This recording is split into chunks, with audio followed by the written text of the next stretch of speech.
Jacques, on va enchaîner rapidement avec ce sujet. C'est plutôt une bonne nouvelle.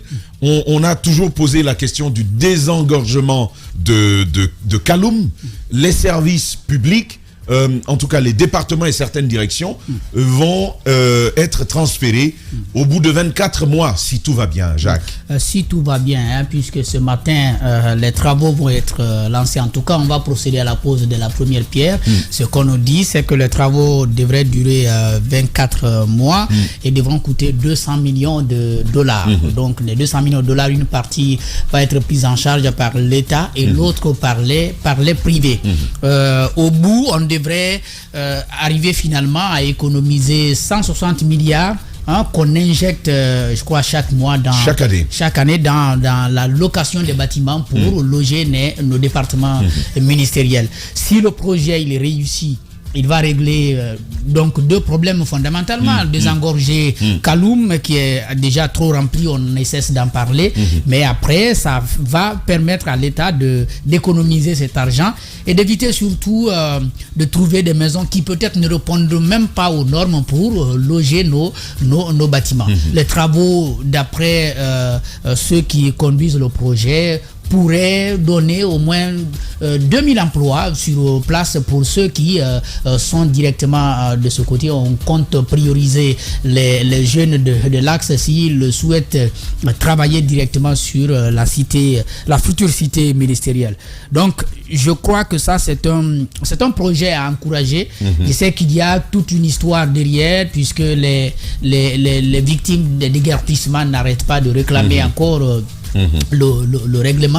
Ils sont plus dans le débat qui consistait à dire c'est pour nous, mais qu'est-ce qu'on fait justement pour leur permettre de trouver non seulement des terrains, mais surtout de pouvoir se construire des maisons. Cette question n'est pas encore totalement résolue. Je crois que l'État va devoir la régler quand même. Parce qu'une fois qu'on aura lancé les travaux de la construction de la cité ministérielle, et ils seront là en train d'observer, ils continueront toujours à réclamer. Il va falloir travailler sur l'indemnisation totale de toutes ces victimes dont on reconnaît quand même aujourd'hui non seulement l'existence, mais peut-être aussi le droit de pouvoir bénéficier de ces montants de la part de l'État. J'ai envie de dire, Mara, vivement cela, c'est un plus, c'est un gros ouf de soulagement pour la circulation si les services départementaux reviennent là sur cette crête.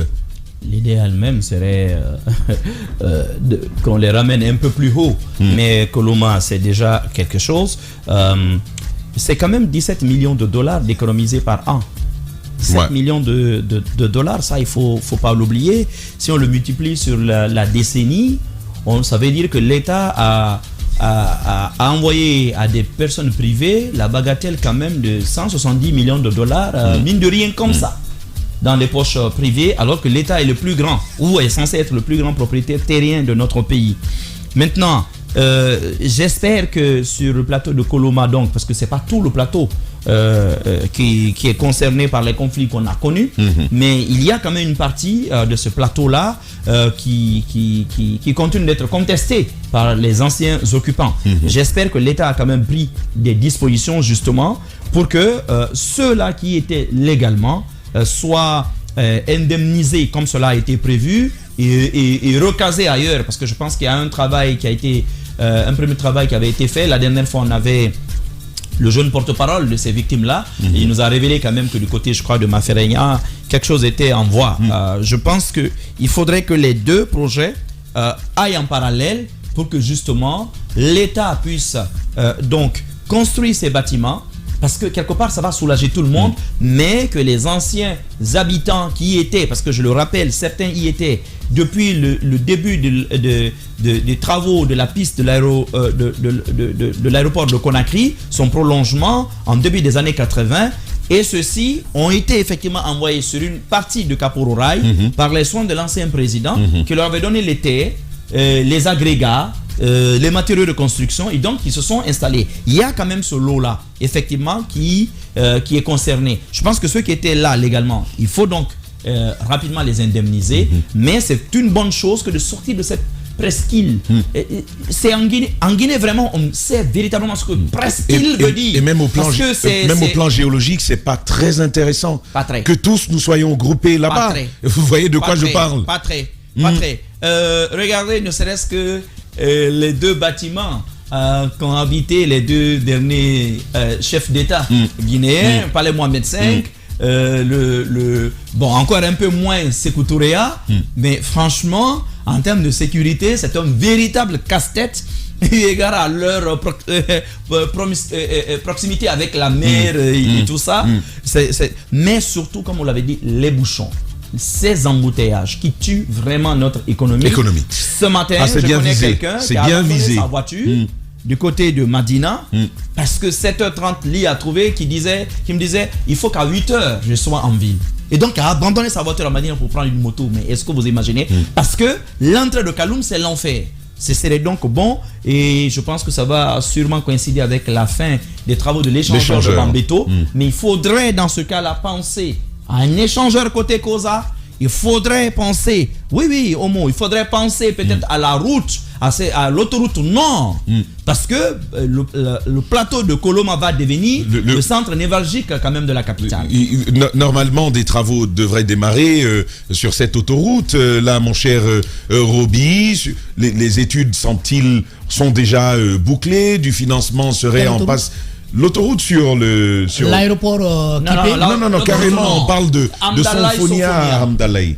Sonfonia Hamdalaï, justement, financement bouclé. En attendant que la régie de Jacques Léo Aleno veuille se bouger, c'est bon. Je viens à toi, mon cher Roby. Le financement est partiellement pris par l'État guinéen. Absolument. Il y a aussi le projet de la transversale, je crois, Lambani du Breka, en passant par Kobaya, etc. Qui est aussi un projet qui est en cours. Mais ce qu'il faut dire, c'est qu'il faut faire très attention. Est-ce que déplacer tous les départements ministériels et les directions, je crois, qui sont concernés au plateau de Koloma, est-ce que c'est pas déplacer le problème de Kaloum à Koloma? Moi, je pense qu'il y a... faut pas tous les mettre là, à mon avis. Il faut dispatcher. Non, certainement, ça va pas être tous les services. C'est ce que première chose. Mais il y a plus de voies. Il y a plus de voies à accéder là-bas. Qu'à Kaloum. Je suis d'accord. C'est ça le problème. Je suis d'accord. Mais pendant toute cette période où toutes ces directions et tous ces ministères étaient installés à Kaloum, on aurait pu en faire une niche économique. À mon avis, on parlait en faisant quoi? En faisant de pont 8 novembre un péage. Et de côté de Moussodougou, un péage, ça aurait pu. Oui, mais parce que tout le monde. Non, mais déjà, on a des soucis même. Non, mais je suis dans les idées. Je suis dans les idées. Je dis, on aurait pu le faire. Ça aurait pu quand même pallier.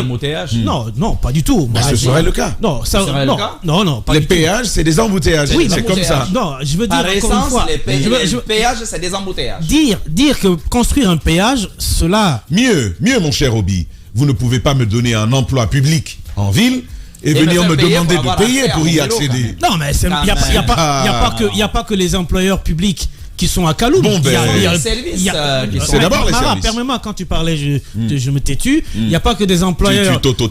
Voilà, il faut t'autotaire. Il n'y a pas que des employeurs publics qui sont à Kaloum. Il y a beaucoup de privés. Et ça draine du monde. Je pense que ça aurait pu à l'époque être. Parce qu'on parle là de gaspillage. Bon, pas de gaspillage. On parle là du fait que l'État a déboursé quand même des centaines de millions de dollars. Des centaines de millions de dollars pendant une décennie. Ça aurait pu pallier à cela. Mais maintenant, le plateau de Koloma, certes, c'est une bonne chose.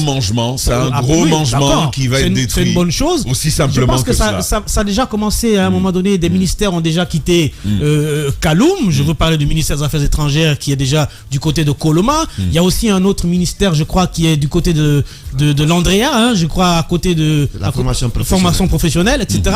Il y a aussi la formation professionnelle qui est à Taouya. Je pense que à Taouya, c'est l'action sociale qui est à l'Andrea. Donc c'est une bonne chose, ça va désengorger certes Kaloum, mais après je pense que il faut véritablement un plan de circulation du côté de Koloma, parce que tout simplement on risque de transporter le problème là-bas. Daouda, on termine avec vous sur ce sujet. J'imagine, c'est finalement un cri, c'est un appel entendu de la part du CNRD. Le projet de transporter l'administration de ce côté était déjà en perspective, mais rien n'avait bougé. Mais c'est plus ou moins chose faite à présent. Rien n'avait bougé. Non, je ne suis pas très d'accord. Il y en a eu parce qu'il y a eu des déguerpissements. Et ça, il y a eu des déguerpissements. Tu veux me provoquer? Non, il y a eu des déguerpissements parce que... En même temps, Daouda, si tu permets, en même temps, déplacer le centre administratif du côté de Koloma veut aussi dire qu'il faut résoudre les problèmes politiques parce que tout le monde sait que c'est la zone névralgique, politiquement parlant. Là où l'État vient avec ses moyens, t'inquiète même pas. Oui. Allons-y, Daouda. Je disais que tout avait commencé parce qu'on a déguerpi et l'ancien président de l'Assemblée, d'ailleurs, Amadou Damaro Camara, a fait une visite sur le terrain, je crois, avec la pose de la première pierre pour l'hémicycle. Il y a eu beaucoup d'autres ministres qui sont passés pour le démarrage des travaux et aujourd'hui, on s'en réjouit bien que les choses sérieusement commencent avec les gros projets. Et en attendant, est-ce qu'on a retrouvé le terrain de Tahak? De Mahak? Sur le plateau de Koloma. Parce que le premier terrain... On va le retrouver. On va le retrouver. Allez-y. Il faut retrouver ce terrain. On va le retrouver de toute façon. Si on a retrouvé les autres, il n'y a pas raison qu'on ne retrouve pas le terrain de la HAC. On retrouvera. Alors, je disais que... à Koloma, contrairement à l'inquiétude de Roby, je me dis qu'il y a plusieurs entrées. On peut venir de partout et arriver à Koloma. On peut venir de partout, contrairement à Kaloum, et c'est seulement la rentrée entonnoir, comme on le dit, et forcément passer par là. Contrairement à Kaloum, de l'autre côté, tout peut aller bien. Surtout qu'on est en train de travailler sur l'échangeur de Bambeto. Et je crois il y avait aussi les projets d'échangeur du côté de Amdalaï et de Koza. Parce que je me rappelle bien à une sortie ou à des sorties de Moustapha Naïté à l'époque, ministre des Travaux publics, et cela a été annoncé qu'il y aurait des échangeurs du côté de Amdalaï, mais également du côté de Koza. Il y a même une pénétrance qui était prévue de Amdalaï en passant à l'intérieur de Kakimbo, pour désengorger l'autoroute nord. Donc, comme pour dire qu'il y a plusieurs possibilités aujourd'hui pour faciliter l'accès à la crête de Koloma, Kaloum. Et aujourd'hui, ce qui n'a pas pu être réussi, je crois, au temps de Alpha Condé qui avait fait des propositions, par exemple, même si ce n'était que théorique, que les citoyens, en tout cas les résidents de Kaloum, qui n'avaient pas assez de moyens, pouvaient céder leur domaine soit à l'État qui construit le temps pour eux d'être ailleurs pour la fin des travaux.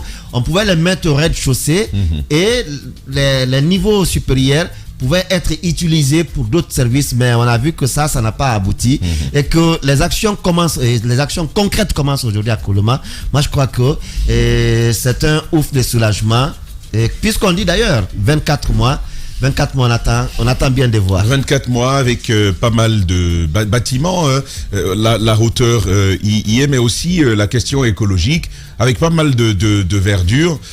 L'idée, c'est justement de pouvoir suivre que, au-delà des annonces, parce que la pose de la première pierre va être faite ce matin, au-delà des annonces, que ce soit un projet qui puisse voir le jour, parce que c'est des bâtiments en hauteur jusqu'à 7 niveaux.